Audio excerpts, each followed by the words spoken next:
con los 40 años de lo que tiene que ver con el conflicto bélico de Malvinas, es importante tenerlo en agenda y por eso se han desarrollado diferentes alternativas y diferentes hechos para concientizar y para descentralizar. Este proyecto municipal, que se llama Malvinas en tu barrio, llevó justamente a nuestros héroes, a los excombatientes, a dialogar al aire libre, con los vecinos y a contar historias que son parte de la historia grande, pero que tal vez no eran tan conocidas. Por ejemplo, el momento de la partida o el momento de la vuelta. Por eso quiero que lo hablemos con él mucho mejor, quien es Sergio Calderón, excombatiente, una de las personas que siempre es consultada por esta temática. Así que, Sergio, bienvenido y buen día. ¿Qué tal? Buen día, ¿cómo andan? Un gusto. Quiero que nos comentes un poquito cómo estuvo la charla. Fue el inicio de un ciclo en Barrio Parque Norte, ¿lo estoy diciendo bien? Sí, correcto. El día martes 18 se inició un ciclo de charla en este año en los barrios y nos pareció interesante eso, ¿no? Porque en realidad contamos nuestra experiencia, nuestras vivencias, lo que fue el conflicto en Malvinas. Hay cosas en donde se han tergiversado un poco las informaciones, ya desde el año 82 y con la desmalvinización que hemos tenido permanentemente. Después, con el tiempo, al ir contando nuestras historias en los colegios, con nuestros amigos, no tanto nuestra familia, a lo mejor con nuestra familia no hablamos tanto de la guerra. Pero bueno, son charlas muy interesantes en donde la gente, los vecinos pueden preguntar qué es lo que sucedió, sacarse dudas. Nosotros estamos para contar nuestra historia, desde nuestro punto de vista y nuestras vivencias. Sergio, ahí estamos viendo algunas imágenes y te consulto. En este primero celebro este tipo de encuentros porque en el relato reivindicamos siempre la lucha de los héroes de Malvinas. Pero bien, vos estás diciendo algo muy importante, Sergio. También hay nuevas generaciones que llegan, que crecen y que tienen que tener también la historia viva y saber por qué miles y miles de jóvenes lucharon por nuestro país, por la tierra en la cual nosotros vivimos. Te consulto ahora, Sergio. Estas imágenes que estamos viendo, esto de charlar con los vecinos, ¿qué tanto saben ellos de Malvinas desde tu percepción? ¿Qué tanto saben?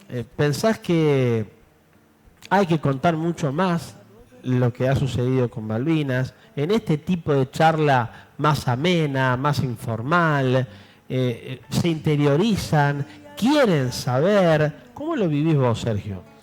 No, sí, indudablemente de que, te vuelvo a repetir, desde el punto de vista donde los primeros años de la democracia se desmalvinizó mucho, donde tuvimos nuestra gran cantidad de suicidados, compañeros nuestros, por la falta de atención psicológica, psiquiátrica, una mayor contención por parte del Estado.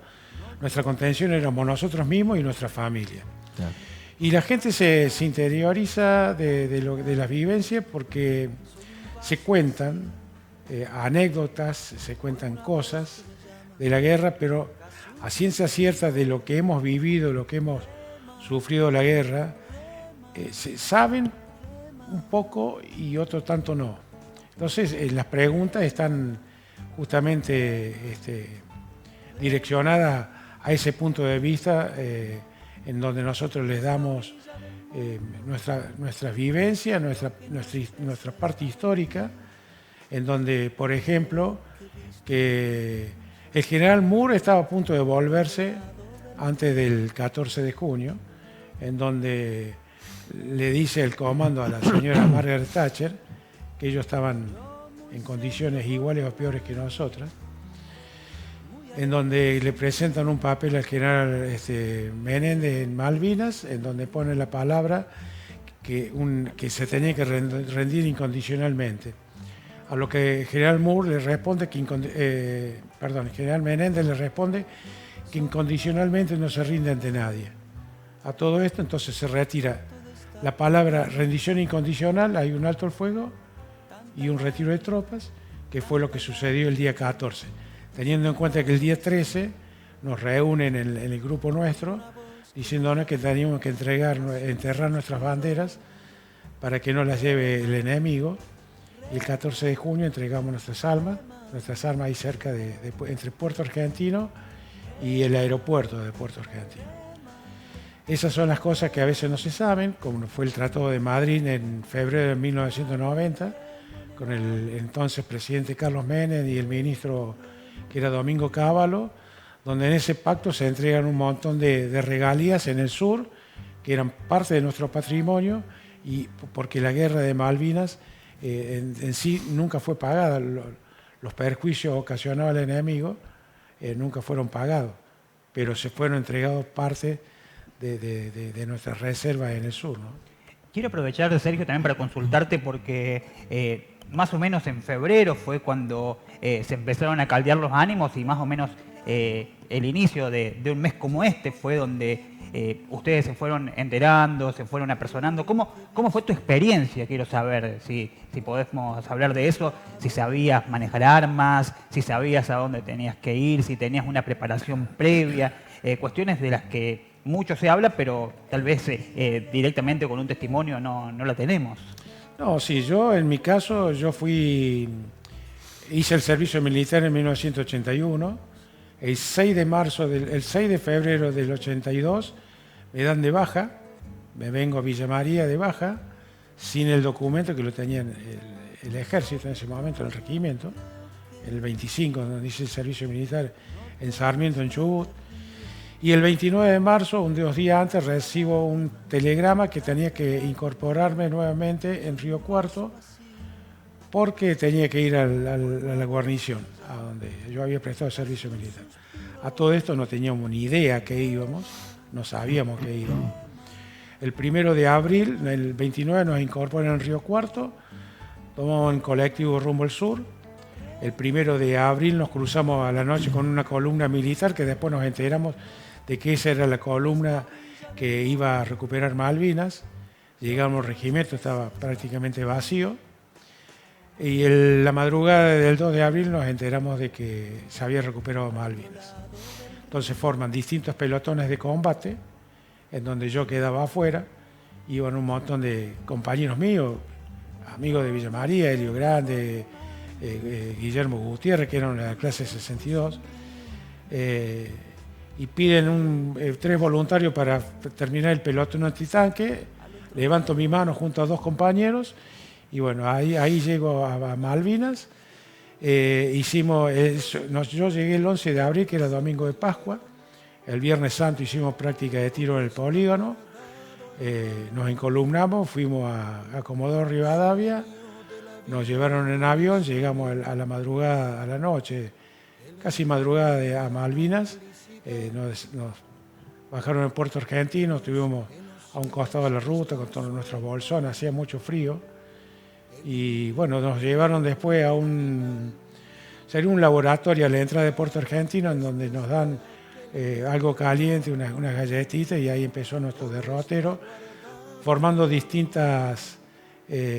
yo formo la parte de una compañía, que era la compañía Infantería D, una compañía nueva, que estaba mezclado con soldados clase 62 y algunos de clase 63, y vamos... escalonando distintos lugares en Puerto Argentino, y nuestro destino final fue en Puerto Argentino, en el aeropuerto, al final de la pista de aterrizaje de Puerto Argentino. ¿Qué edad tenías? Yo tenía 19 años. ¿Y tenías noción de la situación que se estaba atravesando? ¿O todavía no había una cuestión propia del hecho de saber dónde estabas, lo que ibas a hacer? Porque imagino que en esa edad uno que está saliendo de la adolescencia, ingresando a la adultez, tal vez le cuesta ubicarse o saber que estás hoy acá, en Villa María, y amaneciste en un paisaje completamente distinto. En una zona de guerra. En una zona de guerra. ¿Cuánto costó caer, si es que uno termina de caer en eso? Esa es la consulta que justamente le queremos hacer a Sergio. Que bueno, inició el ciclo de Malvinas en los barrios y que va a seguir. Sergio, ¿en algún momento uno pudo o pudiste darte cuenta de lo que estabas viviendo? ¿Cuánto tardó? Que cuando nosotros fuimos a Malvinas, yo sabía que iba a una guerra. Nosotros, cuando fuimos reincorporados, yo sabía que iba a una guerra, pero no teníamos ni idea qué es lo que era una guerra. Entonces nuestros principios y convicciones estaban dados en la patria, en defensa de la patria, que es lo que nos habían enseñado en su momento el coronel o el teniente coronel Seignelin, que fue nuestro regimiento. Pero algunas veces me preguntan si tuve miedo, y yo digo que no, pero no porque era muy valiente, era porque era inconsciente, no teníamos noción de lo que era la muerte. Y nos fuimos acostumbrando hasta el 1 de mayo, que tuvo el primer ataque inglés en la madrugada, en donde nosotros estábamos en carpas, ya habíamos cavado nuestras posiciones, nuestras trincheras, y en ese momento, cuando cayó la primera bomba, a escaso metro de nuestra posición, donde hizo un gran boquete esa bomba, donde sacamos agua para tomar de ahí, y fuimos a las trincheras. El segundo ataque fue mucho más cruento, donde los fogonazos, los aviones picaban unas lenguas de fuego naranja, que esa no me la olvido nunca.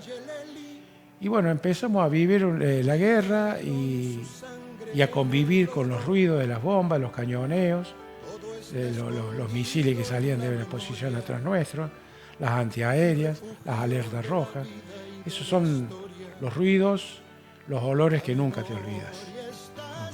Pero bueno, eso fue lo que nosotros nos tocó vivir en ese momento del conflicto. Sergio, qué lindo que se puedan llevar a cabo estos encuentros, que no solamente recordemos la historia de Malvinas y escuchemos a los excombatientes entrante el mes de abril, o días previos al mes de abril y posteriores a los primeros días, sino que durante todo el año podamos fomentar y reivindicar la lucha de todos ustedes. Yo te escucho, a ver, para nosotros, con la edad que tenemos, no hacemos más que escuchar, pero en cada relato que vos contás, recién mirá, cuando decís cavamos nuestras propias trincheras, digo, uno lo cuenta tan abiertamente y me imagino todo lo que pasa en la cabeza de ustedes como soldados en aquel entonces, cuando tuvieron que esperar, que nos contabas varado al lado de la ruta. Yo siempre me quedo con algo, Sergio, cuánto hay de lo que nos cuentan y cuánto también el soldado, el excombatiente, se lo guarda, ¿no? Por los motivos que sea, y por supuesto que es sumamente entendido. Celebro que tengamos estos espacios, no solamente en Villa María, en absolutamente todos lados. Nosotros como ciudadanos tenemos que escucharlos a ustedes, porque el mirar hacia atrás en la historia es saber cómo nos podemos comportar hacia el futuro. No podemos omitir el pasado, y no se hace, y aquí está muy claro. Por supuesto que la invitación va a estar para que nos encontremos no solamente en el mes de abril, sino en las veces que haga falta. La historia de Malvinas tiene que ser siempre reivindicada, y a mí me interesa mucho conocer, me llama la atención de personas de 19, 18, 20 años que fueron a un lugar completamente inhóspito, desconocido, con condiciones sin absolutamente nada, a luchar por el país en el cual vivimos hoy. ¿Y hay fechas, lugares para los próximos encuentros? Sí, tengo entendido de que se van a hacer en los distintos barrios, que se comenzó con el barrio Parque Norte, teniendo en cuenta que está la Plaza Puerto Argentino ahí, que fue solicitado en algún momento, creo que en la Intendencia de Acastelo, me parece, y con Escamilla pusieron el nombre de esa plaza, se le cambió, que era Plazoleta, se le cambió hace 2 años por el nombre de Plaza Puerto Argentino, se cambió el mástil, se reconoció a través de una ordenanza que el 1 de mayo es una fecha patria, porque fue el comienzo de la hostilidad, fue lo único que sucedió en el siglo XX. Entonces, todas esas cosas, todas esas reivindicaciones de poder contar, ser parte ser parte de nuestros vecinos, de nuestra ciudad. Nosotros a veces no nos damos cuenta de que hemos dejado nuestras huellas, nuestro ADN en esas tierras y que somos parte de una página de nuestra historia argentina. Alguna vez el intendente Castelo nos había comparado con los soldados de San Martín. Entonces yo no quiero ser el soldado de San Martín, primero porque no viví la época y segundo porque no sé quiénes fueron ni dónde están. A raíz de eso se hizo a través de la provincia de Córdoba una ley en donde se colocan placas en los colegios primarios, donde nosotros terminamos, como una referencia histórica en esa institución y como referencia histórica de nuestra ciudad y de nuestra provincia. Hay muchos otros lugares que lo han hecho y ahora estamos viendo la posibilidad de, a través del Consejo Deliberante, ya hay ordenanza, por ejemplo, en General Hacha de La Pampa, en donde se le da nombre a distintos espacios de soldados que estamos vivos aún. Porque vos falleces y te ponen el nombre de una calle, una plazoleta, y yo digo que tiene que ser en vida esas reivindicaciones hacia nuestro Estado para poder disfrutar lo que es y caminar por esos lugares, que son muy importantes y gratificantes a su vez en la parte psicológica y psiquiátrica nuestra. Sergio, agradecemos el tiempo y la amabilidad de venir a charlar con nosotros en esta mañana. No, al contrario, muchas gracias a ustedes como siempre por prestar en la pantalla su micrófono para poder decirle a la gente de que Malvinas fue un hecho histórico, que no tenemos que mirar la parte de la derrota militar, porque si no estaríamos olvidando todo el sacrificio de nuestros compañeros fallecidos en el campo de batalla, y que bueno, que espero que este 2 de abril en la vigilia y en los actos puedan acompañarnos, que a nosotros nos hace muy bien que el pueblo y nuestra ciudad esté acompañándonos en esta fecha tan importante para nosotros. Sergio, muchas gracias. Gracias a usted. Hacemos una breve pausa, Dani. Hay mucho más para compartir en la mañana.